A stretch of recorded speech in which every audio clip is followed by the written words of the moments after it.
실체가 조금씩 드러나는 것 같아요. 주사 아줌마는 60대 백선생이다. 의료농단의 핵심이 이제는 간호장교가 아니라 주사 아줌마가 된 것 같습니다. 백 변호사님. 네. 특검팀이 진짜 60대 백선생 주사 아줌마를 찾기 나선 겁니까? 그러니까 이게 어떻게 된 건지 제가 좀 자초적으로 말씀드리면 2013년 4월, 5월경에 이영선 행정관이 정호성 비서관한테 주사 아줌마 들어가신다라는 문자를 수차례 보낸 적이 있었죠. 예. 그래서 이 주사 아줌마의 정체가 뭐지? 그 얘기가 나올 때 최순실 씨의 가사도우미의 증언에 의하면 주사제는 항상 집에 있었는데 누군가가 와서 주사를 놔준다는 그런 진술도 나왔었어요. 그러다 보니까 최순실에게 주사를 투여했던 사람이 결국 이 청와대 또 비선 불법 의료라고 해야 될까요? 여기에 들어갔던 또 주사 아줌마가 아닐까, 동일인이 아닐까라는 걸로 시작이 돼서 예. 측근들의 얘기를 들어보니 60대 백 선생님이라는 사람, 그러니까 순천향대 병원에서 간호조무사로 일하다가 이제 그만뒀던 사람이라는 얘기가 나와서 예. 특검팀에서 동일인일 가능성을 염두에 두고 일단 이 백 선생을 추적을 하고 있는데 이게 왜 중요하냐면 사실 청와대에서 박근혜 대통령이 주사를 놓을 수 있는 사람 꽤 많습니다. 예. 간호조무사들도 있고 거기다가 또 간호장교들도 있죠. 거기다가 전문의 주치의 다 있단 말이에요. 그런데 주사 아줌마라는 사람이 와서 주사를 놨다면 무언가 맞으면 안 되는 걸 맞은 게 아닌지, 그리고 또 하나가 4월 16일, 2014년 4월 16일 세월호 당일날 혹시 주사 아줌마가 들어간 게 아닌지, 그런 부분 때문에 지금 이 소위 백선생이라는 사람을 했는데 이제 특검에서 심혈을 기울이고 있는 상황입니다. 60대 백선생의 얼굴은 저희가 볼 수 없고 누군지 궁금한데 아까 잠깐 나왔던 간략한 이 사람의 프로필을 볼게요. 간호사 출신입니다. 그러니까 순천향병원 출신이라는 얘기가 있고 최순실 씨의 VIP입니다. 최순실 씨와 백선생은 서로 극종친. 원래 최순실 씨가 보통 극종친 잘 안 하는데 주사 아줌마에 대한 신뢰가 상당했던 것 같고 말씀하셨던 것처럼 뭐 암암리의 불법으로 저렇게 의사 처방 없이 주사제를 투여한 저 사람입니다. 예, 이수희 변호사님, 예. 만약 저 백선생이란 사람이 청와대에 들어갔던 주사 아줌마라면 예. 최순실 씨에게는 꽤 많은 주사 아줌마가 있었던 것 같은 게 뭐 예. 어제 보도에서 만난 주사 아줌마는 나 청와대 들어간 적 없다 뭐 이런 취지로 인터뷰를 했잖아요. 아마 이제 여러 명 중에서 제일 그러니까 가장 혈관을 잘 찾아서 놓고, 그러니까 우선은 기술이 좋고 또 하나는 믿을 만한 사람이 아니었나. 그러면은 뭐 그냥 그러니까 뭐 병원 간에 이제 로컬이라 그러죠. 그냥 개인 의원회에서 근무했던 사람이라든가 아니면 대학병원에서 근무했던 사람에는 좀 그런 최순실 입장에서 봤을 때는 좀 신뢰하는 면이 달랐을 수도 있으니까 그런 여러 가지 조건이 맞는 사람이 저 60대 백 선생이 아니었나. 예. 그래서 청와대로까지도 출입을 가능하게 한 것 같은데요. 지금 특검에서 저 60대 백 선생이 이제 그 신호를 쫓고 있다고는 하는데 저분에 대해서도 이미 뭔가 손길이 끼쳤을 수도 있죠. 그러니까 저분의 증언이 오염됐을 가능성도 저는 있다고 보입니다. 잠시만요. 주사 아줌마 얘기하기 전에 지금 안종범 전 수석이 다시 특검에 재소환되고 있습니다.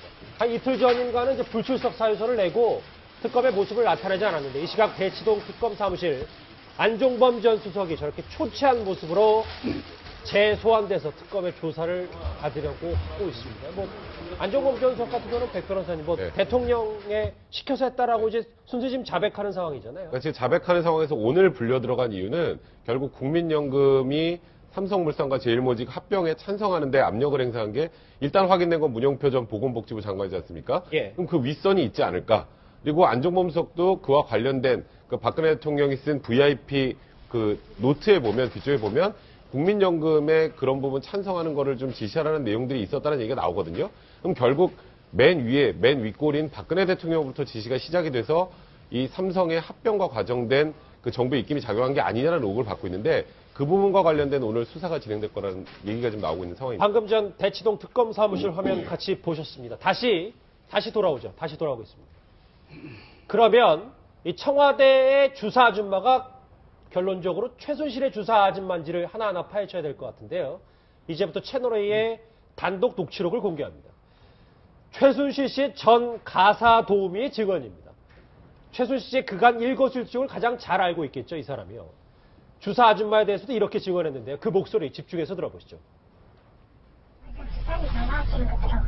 그래서 내가 주사 잘 나왔으네요. 최순실이가 언제부터 저 아줌마도 힘드니까 아줌마도 좀 놔주라고. 근데 그래서 세번 맞다가 제가 생각해 이것도 또 중독성 있고 뭐 무슨 수단지도 모르고 맞을 때 갖다 내서 어찌고 처음에는 하던데 막 좀 피곤한지도 모르고 좀 그런 것 같아요.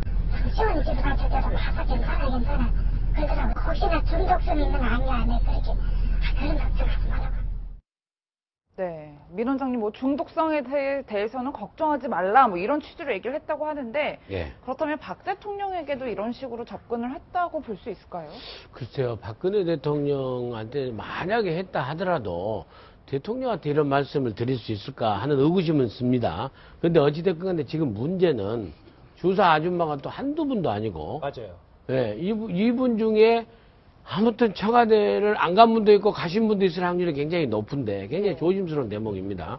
대통령으로서 지금 전혀 그런 사실이 없는데 덤태기 쓴다라고 생각하실 수 있겠지만은 우리가 본인 청와대에서 해명이 정확하지 않기 때문에 우리가 의심을 살 수밖에 없는, 의혹이 있을 수밖에 없는 거 아니겠습니까? 그러면서 의혹의 정점 제가 볼 적에는요, 조효옥 대의가 왜 출금이 됐을까? 저는 조효옥 대의가 그래도 아무리 그래도 이렇게 비공식으로 흔히 말하는 그 야매 주사를 맞는다 하더라도 의료진 한 명은 있어야 될 거 아니겠어요? 그래서 아마 항상 입회했던 게 조효옥 대의였기 때문에 조 대의가 많은 보안 선임으로 왔다 갔다 한 분 알 정황이 많다. 그래서 특검이 아마 출금을 시키고 계속해서 조사를 하지 않느냐 하는 생각이 들고요.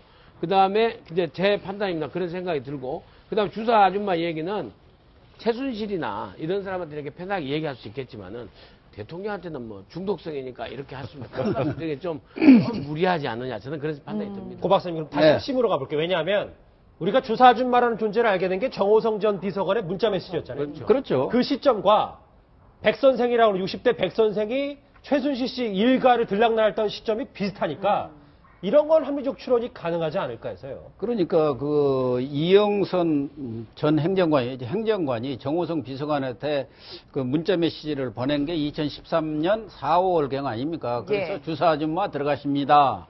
또 기치료 아줌마 들어가십니다. 근데 이영선 행정관이 이런 그 주사 아줌마라는 그런 어떻게 보면 특수한 용어거든요. 이런 건 그냥 보통 사람들은 안 쓰는 겁니다. 예. 그렇기 때문에 이 주사 아줌마에 대해서는 이전부터 최순실 씨한테도 들었던가 했기 때문에 자기한테 귀에 있고 또 그렇게 그쪽에서 보내는 사람도 이거 주사 아줌마입니다 했으니까 그렇게 그 용어를 썼을 거 아니겠습니까? 그래서 최순실 집에 드나들던 그 주사 아줌마가 바로 청와대에도 들어간 것 아니냐는 추론을 합리적으로 할 수밖에 없는 거죠. 그러나 지금 이 60대 백 선생은 자기는 청와대에 들어간 적이 없다 했는데 뭐 그 말을 액면 그대로 들을 수는 없지요. 뭐 이분들도 뭐 여러 가지 손을 썼기 때문에 뭐 다른 증언을 할 수 있고 또 거짓말을 할 수도 있는데 어쨌든 조효옥 대위도 처음에 증언할 때는 의무동에 있었다고 그랬는데 청문회에서는 그게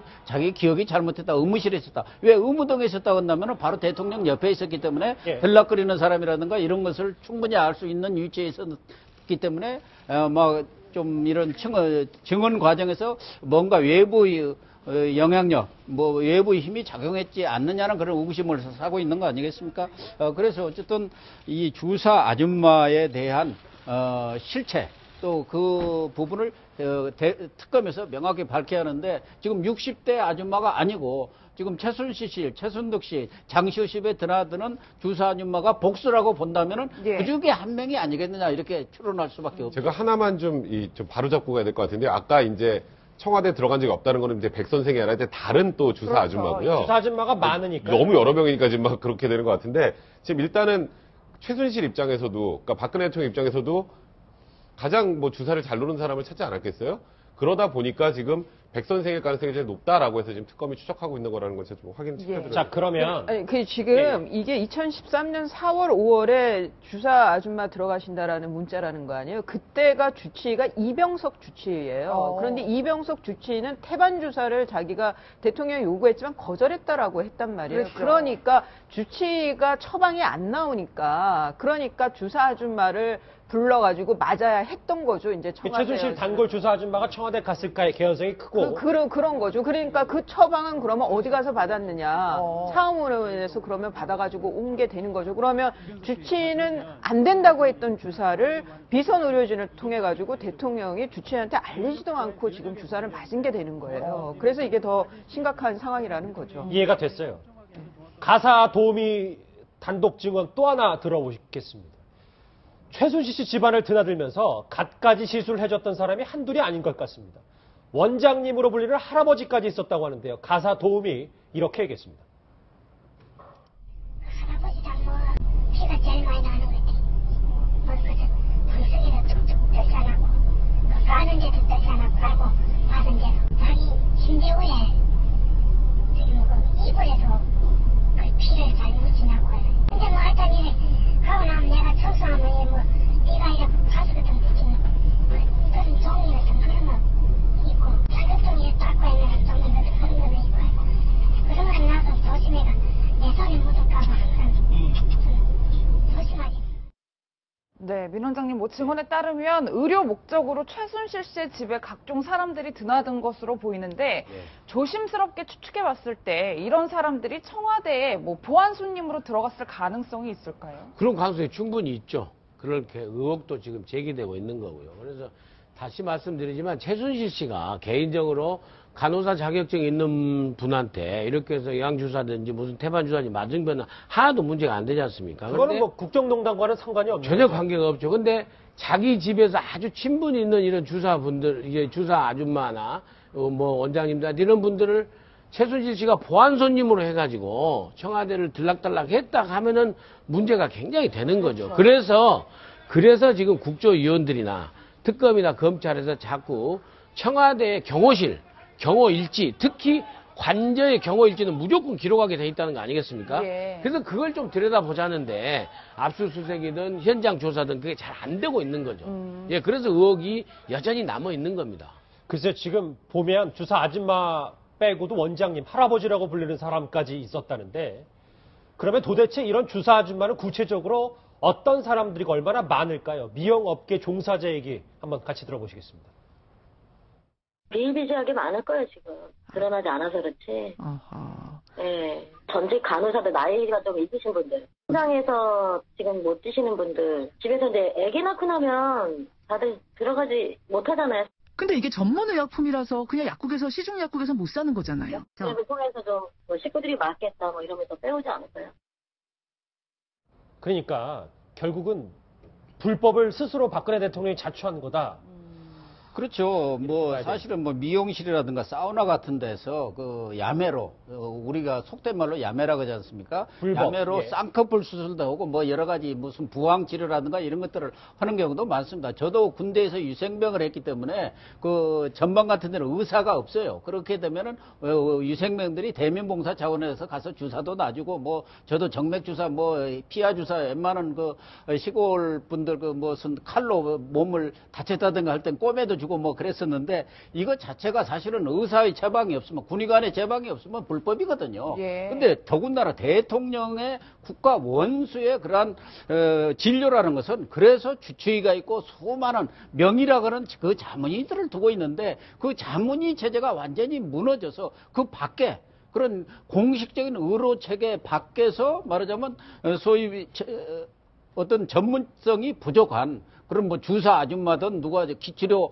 아줌마든 이런 분들이 들어와서 국가 원수의 그런 그 비선 진료를 했다는 게 가장 문제죠. 그건 뭐 불법 시술이 이전에 국가 원수의 그러한 어떤 건강 문제라는 것은 국가 안위와 관계되기 때문에 말하자면 그런 주치의도 두고 여러 그러한 의료 체계를 완비해 놓는 겁니다. 그런데 대통령 스스로가 물론 뭐 그때 임기 초락하지만 이런 비선 진료를 받았다는 것은 문제가 되고 특히 이런 비선 진료의 가장 큰 문제점은 저도 치료를 받게 나가 감염의 문제입니다. 예. 이게 완벽한 그런 그 치료라 뭐랄까요 무균 상태에서 이렇게 치료가 안 되는 경우가 많고 감염이 될 가능성이 제일 많고 그러다 보면 거기에 감염에 의해서 여러 가지 제2차, 제3차의 이런 변이 나타난 경우가 많거든요. 그런 점에서 뭐 체열을 했다든가 이런 것들이 저는 상당히 의구심이 가는 게 많이 있습니다. 예. 박근혜 대통령이 도대체 왜 이런 사람들까지 청와대로 불러들였을까 무척 궁금하실 텐데요. 미용업계 종사자들은 이 대통령의 이런 행동을 이렇게 해석하는 것 같습니다. 직접 들어보시죠.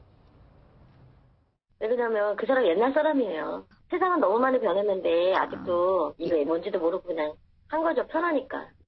밖에 드러나는 게 싫으니까. 말이 나오니까. 자기가 그렇게 하는 게 보이기가 싫은 거지. 값이 떨어지니까.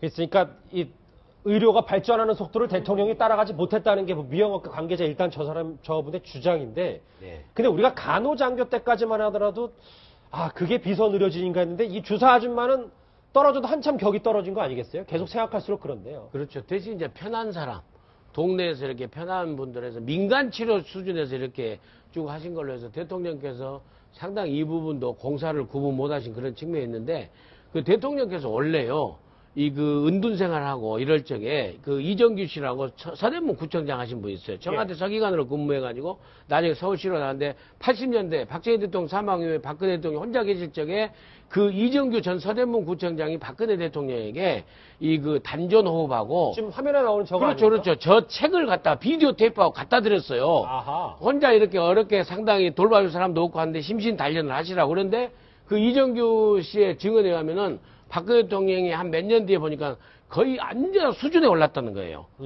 이게 단전 호흡, 국선도 이런 부분에 있어서. 그래서 아주 화면 보면은 아주 수준급이에요, 대통령이. 물구나무로 저렇게 해서 30분도 계신대요. 예. 박근혜 대통령이. 그래서 원래 저런 부분에 굉장히 좀 친숙하다 할까요? 좀 영어로 하면 프렌들리 민속 치료 이런 그런 부분에서 박근혜 대통령 혼자 사시면서 저런 부분에 굉장히 많이 섭렵한 그런 측면이 있죠. 그러니까 그렇죠. 저 미용업계 관계자가 이수희 변호사님, 네. 그러니까 예전, 네. 그러니까 이 의료 속도와, 그러니까 편한 거를 추구하다 보니까 결국엔 최순실 씨와 친한 주사 아줌마까지 청와대 들어왔다, 이렇게 보는 거예요. 아니 이게 지금 정호성 문자, 그러니까 저 아주머니가 주사 아줌마가 언제까지 들어왔는지를 모르겠는데 이게 주치의가 바뀌면서 이병석 주치의에서 서창석 주치의로 바뀌면서 자유롭게 태반 주사 이런 마늘 주사 이런 거를 의무실장이 또 다 의무실에 또 구입을 했잖아요. 예. 그럴 때는 아마 조효혁 대의가 났을 수 있죠. 그럼 굳이 저 주사 아줌마를 안 들여도 되는 거였죠. 그런데 지금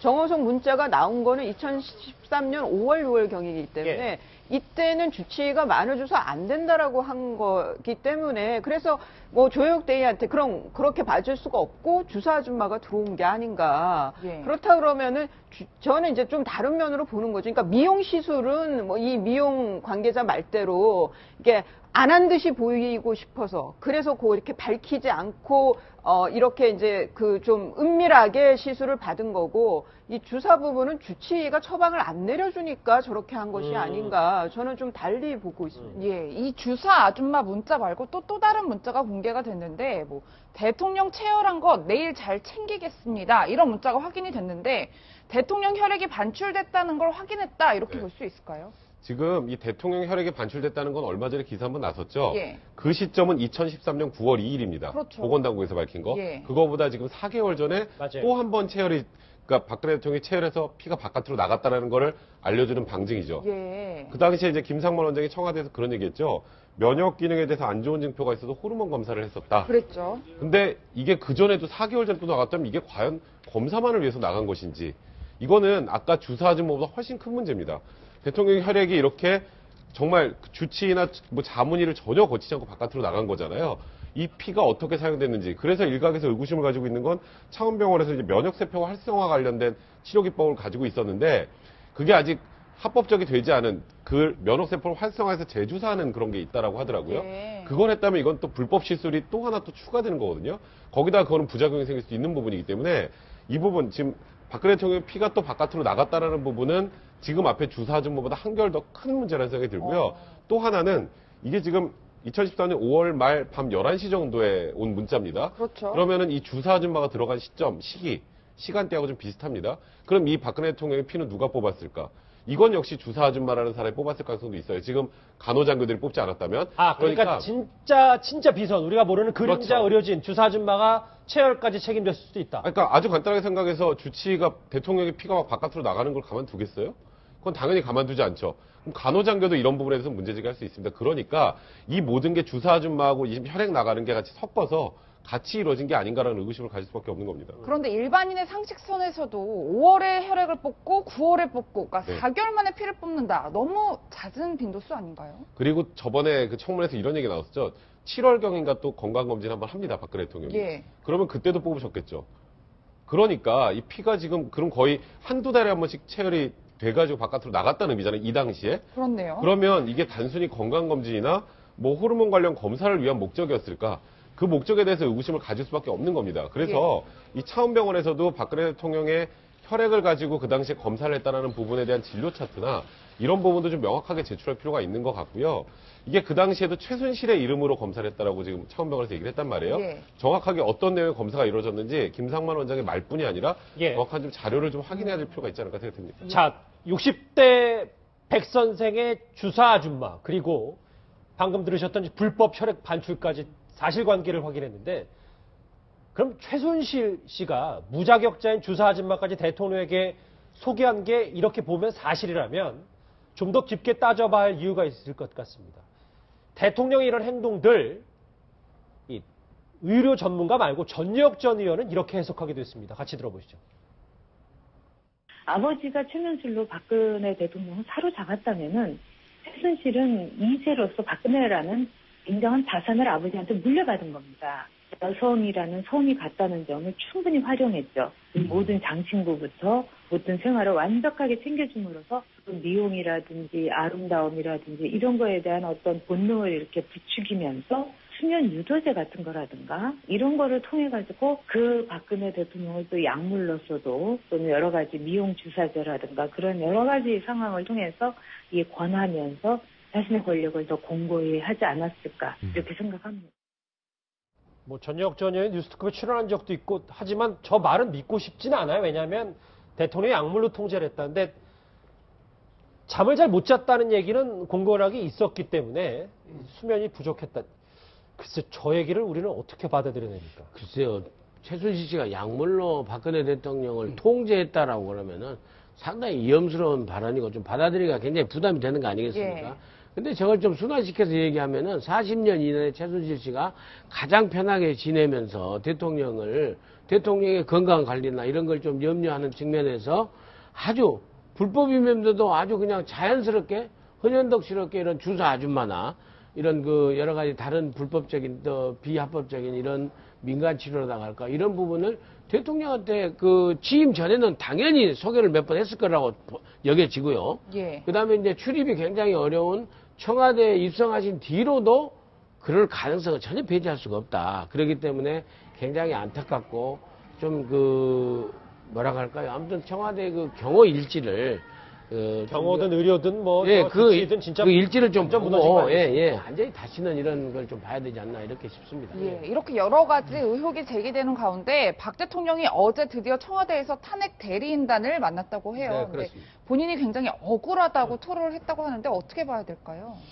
글쎄 뭐 본인 입장에서는 억울한 측면이 있기는 있겠죠. 그러나 민심을 제대로 파악하지 못한 거 아닌가 보여지네요. 어제 그 대리인단 그러니까 변호인들이죠. 탄핵 심판을 대리해서 맡을 변호인들인데 그중에 또 전에 헌법재판관을 지내신 김도우 재판관, 전 재판관 또 이명재 민정특보까지 합류를 해서 뭐 어떻게 보면은 대규모 군단 변호인 군단이 차려졌는데 그동안 대통령이 했던 얘기들 또 청와대 대변인을 통해서 이렇게 해명했던 내용들이 사실로 밝혀지고 그랬더라면은 뭐 국민들도 믿었을 건데 1, 2, 3차 담화를 비롯해서 모든 내용들이 그 후에 사실과 부합되지 않은 면들이 너무 많았고 또 대변인의 그런 해명이랄까 이런 내용들도 자기들한테 유리한 것만 했지 예를 들면 세월호 7시간이라든가 이런 부분에 대해서 명쾌한 해명이 없어요. 그런 부분에 대해서 박근혜 대통령보다 더 잘하는 사람이 없을 것 아닙니까? 그러면은 어떻게 했다는 것을 명확하게 소명해버리면은 그 시간대별로 소명을 하고 그런 자료를 증거 자료로 내밀면은 뭐 국민들의 의혹이 싹 가실 텐데 그런 부분에 대해서 애매하게 답변했고 예를 들면 미용사가 들어왔는지 안 들어왔는지 아무도 한 번도 이야기한 적이 없다가 언론에서 제기하니까 뭐 90분이 아니고 20분만 있고 또 그 특검과 이전에 검찰 수사에서도 박근혜 대통령이 최순실과 공모해서 국정농단을 했다는 증거 이런 것들이 나오고 있는데 나는 억울합니다. 이렇게만 이야기해서는 국민들한테 설득력이 없다고 봅니다. 청와대 뭐 주사 아줌마 출입설까지 나왔으니까 아까 자막으로 잠깐 지나갔는데 이수희 변호사님 저 말 듣고 정리해 볼게요. 대통령이 메시지를 던졌어요. 송년 메시지인데 2016년 국민께 송구스럽다라고 얘기를 했습니다. 어떻게 보십니까?